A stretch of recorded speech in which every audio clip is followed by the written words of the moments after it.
Thank you.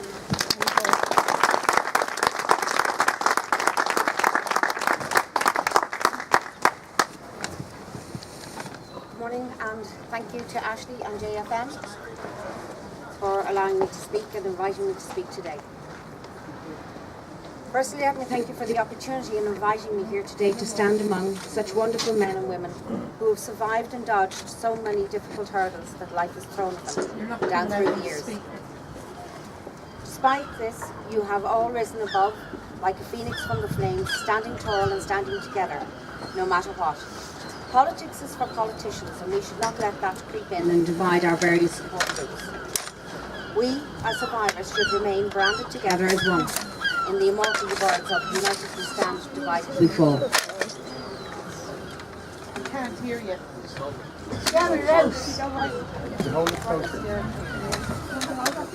I'd now like to ask you all to just close your eyes and bring yourself back to being a 14-year-old boy or girl.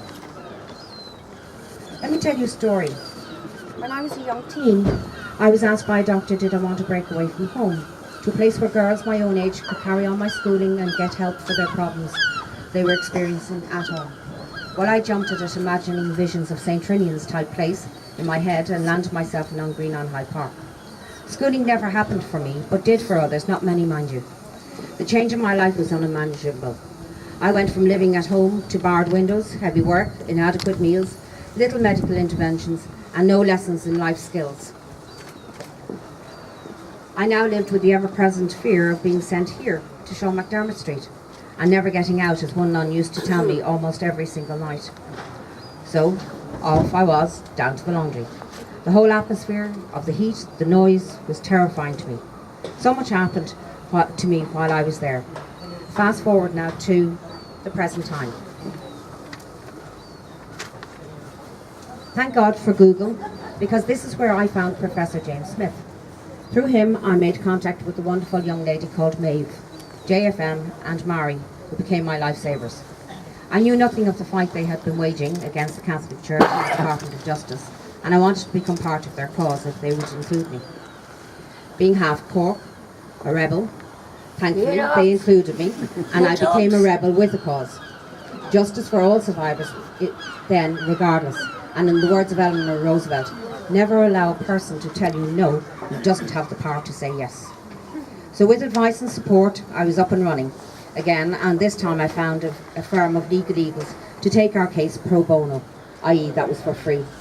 Finally, and after many emails, a lovely man by the name of Gareth Noble of KOD Lines took on the case with his fabulous team, Susie, Wendy, Stephen, and the big-hitting barristers Michael and Colin. What a team, guys. This band of human rights legal eagles make. They are A1. I then made contact with a few of the girls, and on a wing and a prayer, as some I had not met nor spoken to in years, I asked them to trust me and take a leap of faith. I was asking an awful lot after all. Thank God they said yes, and one by one they made their way to KOD. So now we had our Green On girls and our Legal Eagles teams. We hit the ground running. Much has happened since then for myself. I was pressurised to drop my case against the nuns and the state by the solicitors for the nuns. And on advice,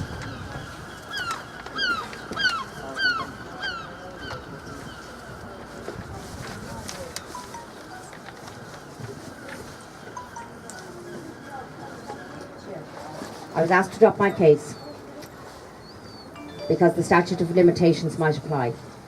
But the nuns wanted the whole case dropped, a clear indication of collusion of religious and state in my view. I stood my ground and would not drop my case against the state. Enough said, as I think you all know what I mean.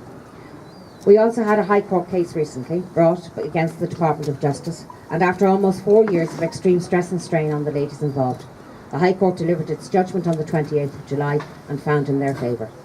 Alas, unfortunately, survivors are still having to fight for justice. Much of the Magdalen scheme supports are not in place for survivors. Many have problems with social welfare, whose staff are ignorant of survivors' entitlements, and as such forcing them to go through hoops, and in some instances refusing them benefits, thereby causing them even more stress. The HSE are no better. We have instances where the designated person wasn't even aware that their job remit had been changed to liaise with survivors, or still, the named officer printed in the booklet given was incorrect. The medical cards fall far short of what was expected and are now of no use to many survivors abroad.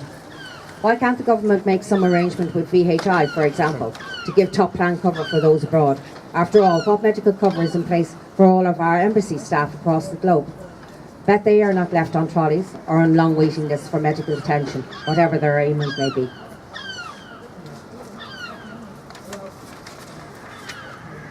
So I hope our story will give you all hope and encouragement to fight on for yourselves and all survivors regardless of where they were, and to speak out and not be afraid or ashamed. Do not let your past histories define you, and you did nothing wrong. The wrongs were done to you by the state, their agents and society at large. That said, I feel the time has come to allow healing. We owe that to ourselves. Part of healing must be our inclusion in the decisions in relation to how we want this part of our history and Ireland's social history to be remembered. In my view, it was Ireland's own Holocaust. Why not have a date set aside in the calendar when this country remembers all of the women, those who have died and the babies, and those who are still alive and bearing the scars, some physical but many mentally. Also, I feel we should be consulted on the memorial by the relative bodies, for instance Dublin City Council. This has to be a survivor-led at the very least. They could invite a few survivors onto whatever committee they put in place. Finally, I would call on the Department of Justice to open a direct dialogue with survivors on how long more we must wait for the full implementation of the correct report, and at least do us the courtesy of asking us what our greatest needs are. We can speak for ourselves, and not to be given a chance is very insulting to say the least. We too can get around a table and talk, just as it was done by all sides to bring about peace and reconciliation in the Good Friday Agreement. It would be advisable for the government to remember that they cannot censor our memories, which is the truth of what happened in these laundries across this country. Not the McAleese report, which was, in my view, quite a whitewash. Nor can they block our freedom of speech, which is protected under the 1937 Constitution of Ireland. They would do well to remember there are many of us who are in our early 40s and 50s who will take up the fight for justice. All we are asking for is that justice be done and be seen to be done. We should be showing an example to the wider world that we as a country have grown up and can admit the wrongs of the past and, more importantly, right those wrongs. I would like to finish off with another of Eleanor's quotes, which I think is quite appropriate to this country.